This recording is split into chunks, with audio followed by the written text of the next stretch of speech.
d'abord il faut partir de la trajectoire. Donc Antoine a une tendance à avoir une trajectoire de balle en fade, c'est ce qui lui correspond le plus, c'est ce qu'il maîtrise, alors qu'avant il faisait du draw.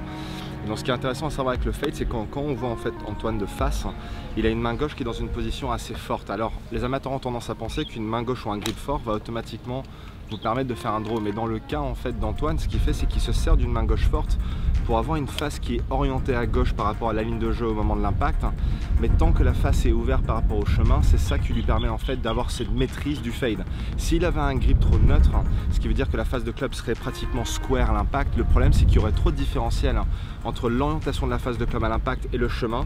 Dès qu'il y a trop de différentiel entre les deux, c'est ça qui va causer en fait à une trajectoire d'être beaucoup trop prononcée.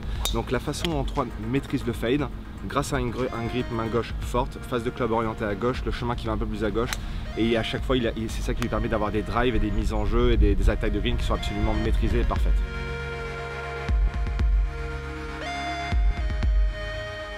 C'est les choses qu'on voit pas. Moi j'ai eu l'occasion de voir Antoine l'année dernière en tournoi, et c'est vrai que quand on le voit off caméra, j'adore son attitude quand il est sur le parcours. C'est un joueur, on voit qu'il a vraiment la tête sur les épaules, il est posé, et quand on dirait qu'on a l'impression que c'est un joueur, ça fait déjà 10 ans d'expérience qu'il est sur le circuit quand on le voit. Il a cette attitude où il se sent extrêmement à l'aise. Donc moi j'adore ce côté-là en fait d'Antoine, sur lequel on peut s'inspirer après. C'est vraiment connaître son système de jeu et avoir le tempo qui est adapté par rapport au système. Donc quand Antoine swing un peu trop vite, il a tendance à avoir la balle qui est contactée un peu plus talon, et ce qui veut dire que la trajectoire est trop prononcée.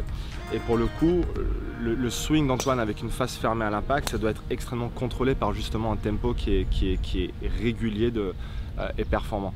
S'il perd ce tempo-là, c'est là où il peut avoir des trajectoires trop prononcées. Donc connaître son système de jeu est super important, travailler son tempo c'est primordial, et on voit effectivement que chez un joueur de haut niveau comme Antoine, on voit à quel point ça paye de jouer avec un tempo qui est constant tout au long de la semaine.